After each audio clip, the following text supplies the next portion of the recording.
Major funding for KPBS Evening Edition has been made possible in part by Bill Howe Family of Companies, providing San Diego with plumbing, heating and air, restoration, flood and remodeling services for over 40 years. Call 1-800-BILL-HOWE or visit billhowe.com. And by the Conrad Prebys Foundation, Darlene Marcos Shiley, and by the following.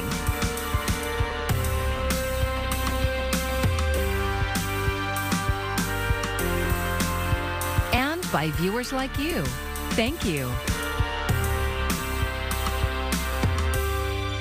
Wildfires in Maui and one here at home are a reminder to plan in case of an emergency. Thank you for joining us. I'm Maya Trabulsi. Firefighters are continuing to battle the Bunny fire that grew up to 184 acres.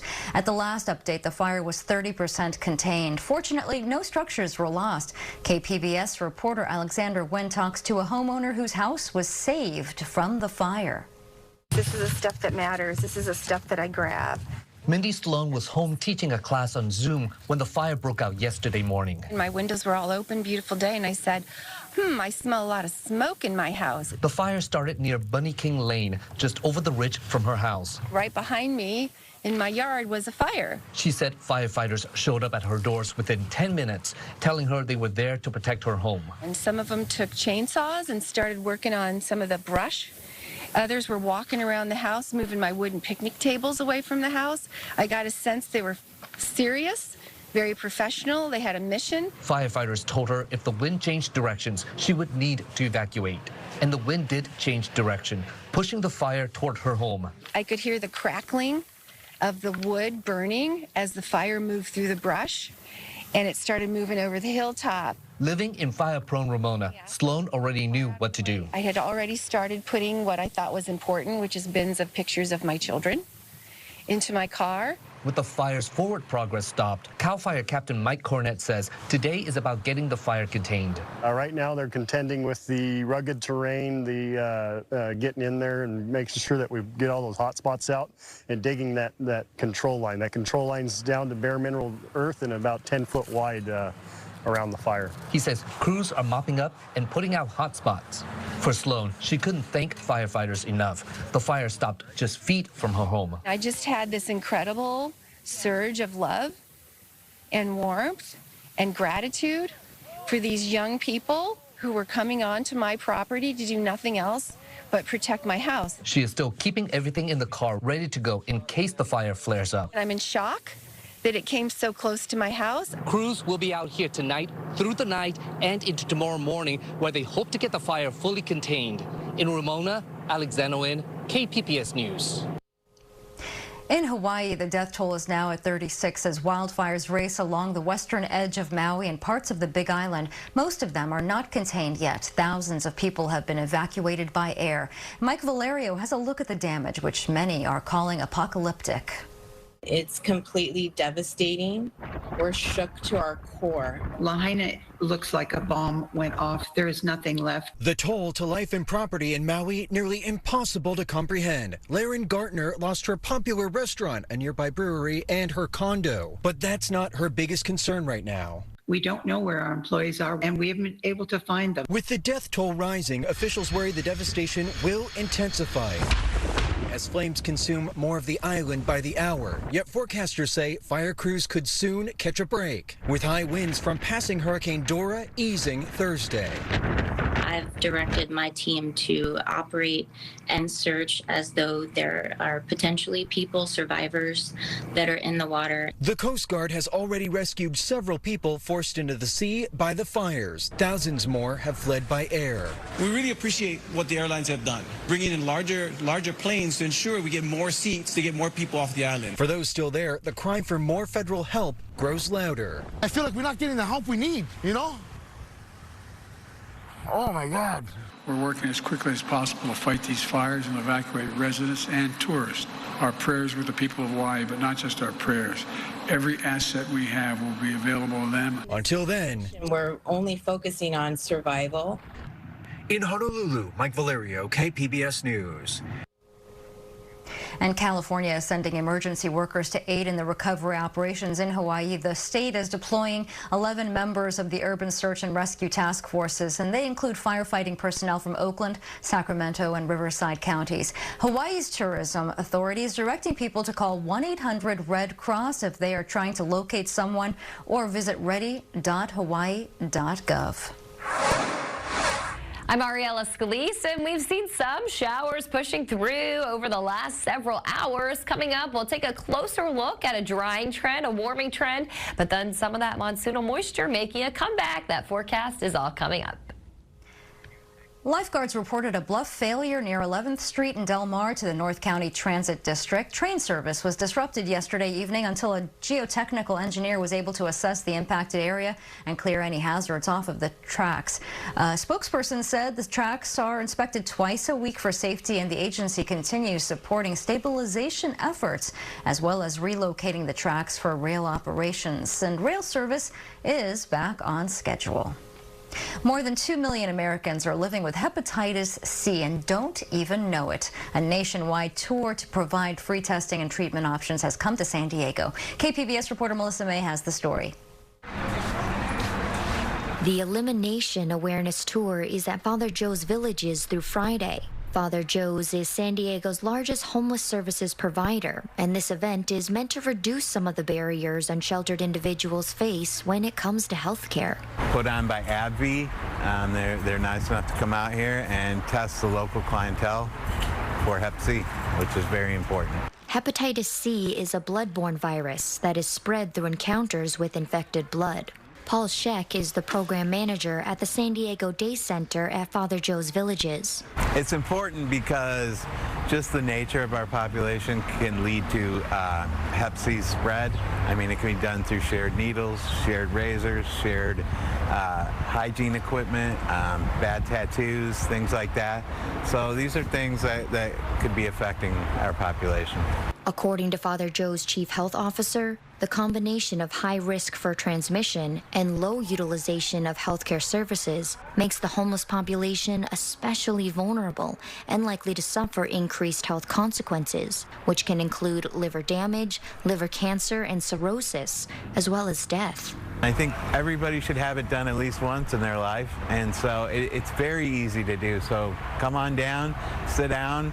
In 25 minutes, they'll have your results for you. In 2018, a San Diego County study estimated that over 55,000 adults in San Diego had a history of Hep C infection, and estimated between 2,300 and 4,500 new infections annually in our community. We're living out here as neighbors in a real crisis housing situation, and well, let's not kid ourselves. We are dirty people, and so, you know, being neighborly means getting a little bit dirty. So I've come to see what I've got or don't got. Christina French recently became homeless and came to get tested. It is important because the consequences are too much to deal with for not knowing. The deterioration of the health and the liver and the fever and the things like that can have very, very long-term effects. And so it's worth finding out to get the medicine that you need for health. French appreciated the free testing opportunity. It really says that they do care about the greater humanity, you know. Being in such misfortune, sometimes we go blind that people still care about humanity, and having this outreach for us to receive diagnosis and health care is very uplifting and encouraging. The Elimination Awareness Tour will be at the PMC Courtyard at Father Joe's Villages on Friday from 11 a.m. to 2 p.m. Melissa May, KPBS News. Veterans and survivors who might qualify for disability benefits under the PACT Act have more time to apply for backdated benefits. Veterans Affairs say errors plagued its website during yesterday's deadline, and many could not submit in time. The PACT Act expands the number of medical conditions that will automatically qualify veterans exposed to certain toxins or their survivors for benefits. And that includes veterans of Iraq and Afghanistan exposed to burn pits and those who were exposed to Agent Orange in Vietnam. The new application deadline is 9 p.m. Monday, August 14th. Cross-border sewage is a well-known crisis in the San Diego-Tijuana border region, but the problem is more complex than many realize. KPBS border reporter Gustavo Solis examined the toxic reality facing residents. Tijuana's Parque Baja California should be the ideal community park. Big leafy trees provide shade, and benches give visitors a comfortable place to sit down and feel the ocean breeze. Then there's the storm drain. It smells like excrement. Martina Costa is an architect and environmental activist. He says the water flowing through the storm drain stinks. A little boy dropped his ball in the water, said it smelled like poop when he recovered it. And he's right, because that's what it is. Parque Baja California is a microcosm of an environmental and public health crisis plaguing both sides of the border. In theory, the sewage and storm drain systems should be completely separate, but in practice, people connect to the storm drain, and then we end up having wastewater running through those storm drain pipes. Carmen Romo is an activist with Tijuana Calidad de Vida. She says residential and commercial properties throughout Tijuana illegally connect their sewer lines into the storm drain. As a result, countless gallons of untreated sewage flow out of storm drains into the ocean and then north towards Imperial Beach and Coronado. We're looking at some of the pipes that are for storm drain, and you'll see liquid that it's coming out of them, and it's not raining. So, and we can also tell it by the smell. Playas de Tijuana is a beach neighborhood just south of the border. There, the coastline is filled with storm drain pipes emptying out into the Pacific Ocean. These pipes should be dry when it isn't raining, but they flow nearly year-round. This is something that happens on a regular basis, and through the coast, if you walk along, you'll see several storm drains just popping up sewage. And this is happening all over Tijuana. A little bit more inland, there's a canyon that diverts stormwater directly into the Tijuana River, which flows into the U.S. Rosario Zagaray is an environmental activist with Wild Coast. Even though it hasn't rained, water is still flowing. Obviously, this isn't rainwater. Why does this happen? Many of the homes along the canyon are illegal builds with no permits. Baja California officials only connect homes to sewage systems if the property owner has a deed, but many of these homes aren't on the books. They don't have deeds to their home, so the state can't connect their sewer line. Other folks have deeds, but they don't want to pay the connection fee. Without alternatives, people who live in these houses simply connect their sewage pipes to storm drains. Romo says residents have been complaining about these issues for decades, but officials ignore them. Part of the problem is tension between state and local government. She says they point fingers at each other and nothing ever gets done. The state manages the water and the sewer, and then the city of Tijuana manages the storm drain. Juan Enrique Bautista Corona is director of Tijuana's Urban Development Department. He says the city reports illegal sewage lines to the state. We report issues to the state agency, but they handle inspections. He says it's the state's responsibility to address the problem. The state agency in charge of wastewater did not respond to questions from KPBS. Bautista says that Tijuana does clear garbage that clogs up the system. The city has collected 6,000 tons of trash in the last 3 years. Juan Manuel Rodriguez Esteves is a professor who studies Tijuana's infrastructure. He says conflict between state and local governments is a constant obstacle. When you go to the city or state, they both tell you that it's not their problem. But he also says Tijuana residents and businesses need to take responsibility and obey the law. Regardless of who's at fault, Rodriguez Esteves says that the crisis won't be solved without massive effort from all parties. I don't have a magic solution for you. There has to be coordination between the city and state. It's a matter of all of us being organized. Until then, the untreated wastewater will continue to flow. Gustavo Solis, KPBS News. Imperial Beach Mayor Paloma Aguirre has been calling for urgent action to address cross-border pollution in the South Bay. She's urging both state and federal governments to declare a state of emergency, saying we cannot afford further delays when our environment and public health are at stake. There is a new coronavirus variant, and according to the CDC, it's causing more infections in the U.S. than any other variant. Mandy Gaither has more on EG5.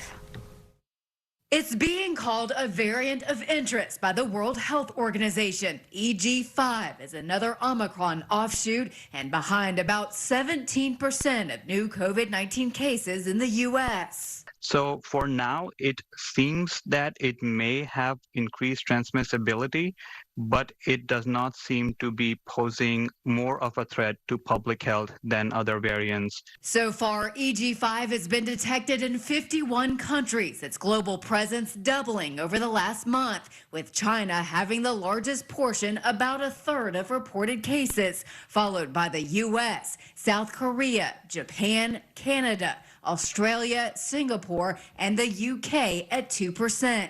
EG5 was upgraded from a variant under monitoring because global health officials believe it should be tracked and further studied, says Dr. Audie Shaw with Mayo Clinic. So that we can keep an eye on the data and make further determination as to if this is more risky or leading to more hospitalization. Right now, the U.S. is seeing a rise in COVID-19 cases, emergency room visits, and hospitalizations. But it's unclear if this specific strain is driving those increases. Health experts believe the record heat driving people indoors and summer travel may be helping to drive the uptick. An updated COVID booster is expected by fall. It's because the booster is targeted against XBB, and which is the strain of the Omicron family that EG5 is related to or comes from. So potentially it should protect against EG5 as well. For Health Minute, I'm Mandy Gaither.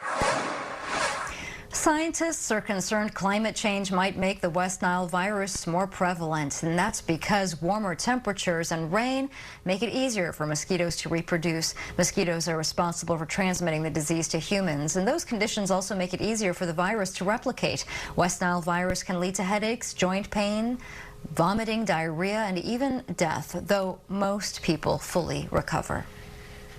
In the South Bay tonight, there are some elementary school students with much better sight, able to see and complete their homework clearly. KPBS education reporter MG Perez shows us this is one of the newest benefits of community school learning. Can you see? Nice. You can see how a new pair of glasses can change everything. Nice. Look around. How are they? Do they work? These students at Loma Verde Elementary are lined up and ready for the chance to see much better.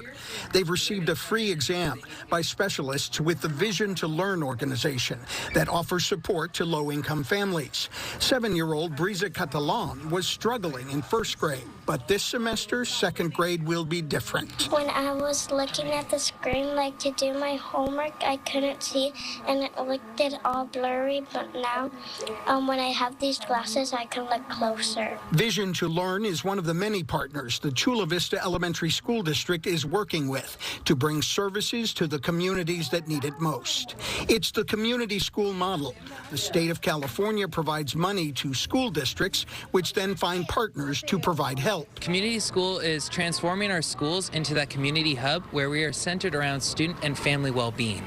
So we share decision-making with the entire community where the student voice, the family voice, and the staff voice are all coming together to make the decisions. Loma Verde Elementary is still in the application process to become a full-fledged funded community school. A new pair of glasses is just a small part of what a community school can provide. Here at Harborside Elementary, they're already creating community and providing much-needed services. This fall, the Chula Vista District secured Harborside and Palomar Elementary as community schools.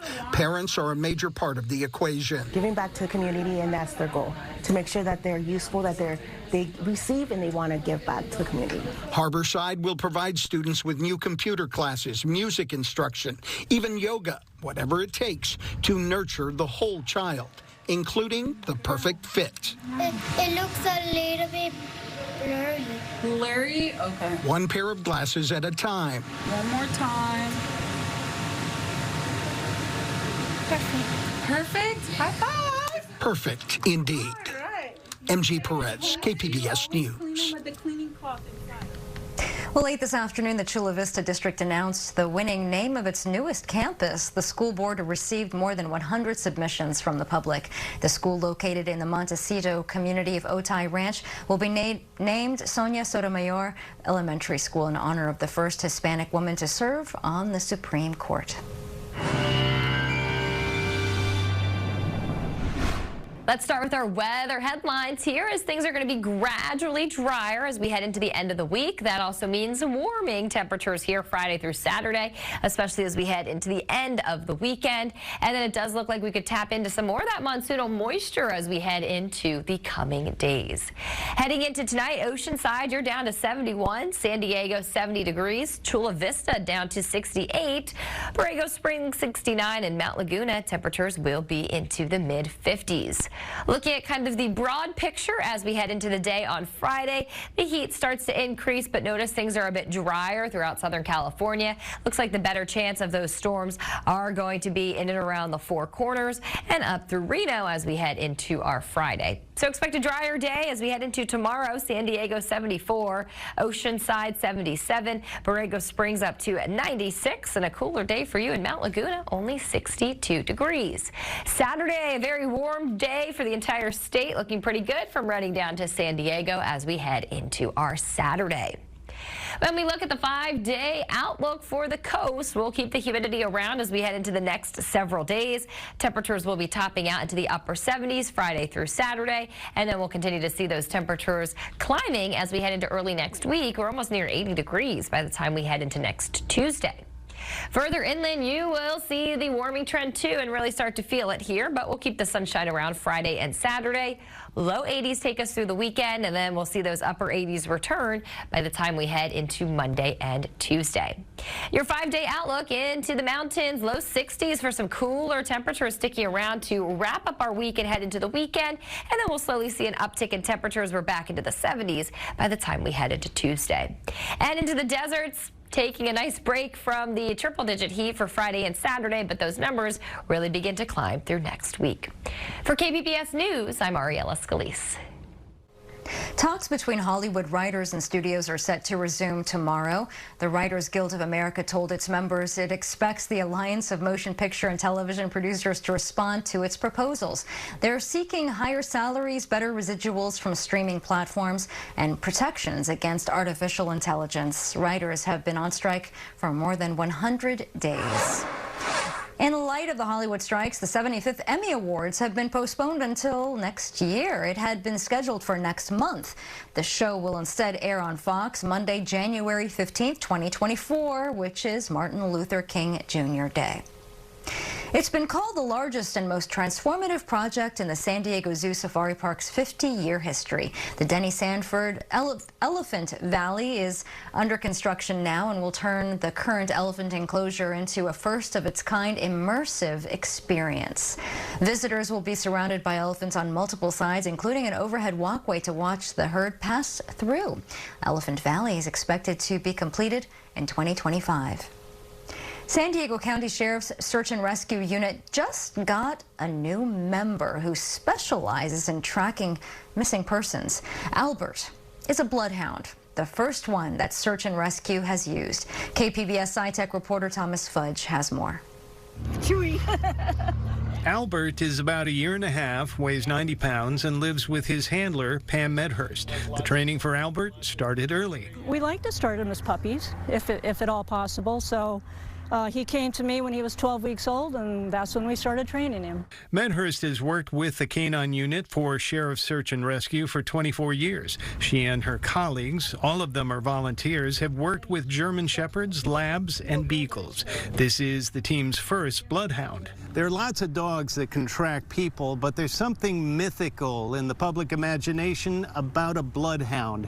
When a family sees you've got a bloodhound looking for a loved one, they really think you're pulling out all the stops. And we have in the past called outside agencies to come in with a bloodhound, just for that reason. Time is of the essence when we have a missing person. So if we have to call another agency and it takes 3 or 4 hours for them to drive here, that's 3 or 4 hours that we've lost. With Albert, and all our other dogs, now we have the capability to be right on top of the search. Tracking dogs in San Diego search for missing persons, both alive and dead. Pam Medhurst and her dog were part of the search for murder victim Chelsea King in 2010.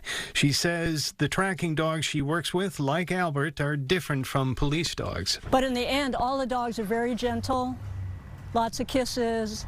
We want to comfort that person and let them know that we're not going to scare them. Albert and other trained dogs learn how to discriminate among human scents as they search based on the scent of a person's clothing. Medhurst remembers finding a boy who was missing from his home.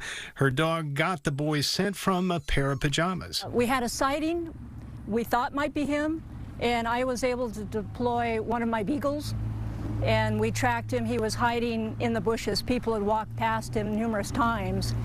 But because the dog picked up his odor, we were able to jump right in and find him. So that was a nice ending to that night. Dogs have about 300 million olfactory receptors in their noses, about 50 times what we have. One reason a bloodhound has such a good sense of smell is its long, broad nose with lots of room for receptors. That's why Medhurst and other dog handlers say we don't track people with pugs. Thomas Fudge, KPBS News. That's very cool. And here's a look at what we're working on for tomorrow in the KPBS newsroom. NPR's Morning Edition will have a story on the major realignment in college sports and how it might bring the end of the Pac-12 conference here on the West Coast. And KPBS Roundtable is talking about the future of transit in San Diego as Sandag's leader prepares to leave the agency later this year. And you can find tonight's stories on our website, kpbs.org. Thanks for joining us. I'm Maya Trabulsi. Have a great evening. Major funding for KPBS Evening Edition has been made possible in part by Bill Howe Family of Companies, providing San Diego with plumbing, heating and air, restoration, flood and remodeling services for over 40 years. Call 1-800-BILL-HOWE or visit billhowe.com. And by the Conrad Prebys Foundation, Darlene Marco Shiley, and by the following.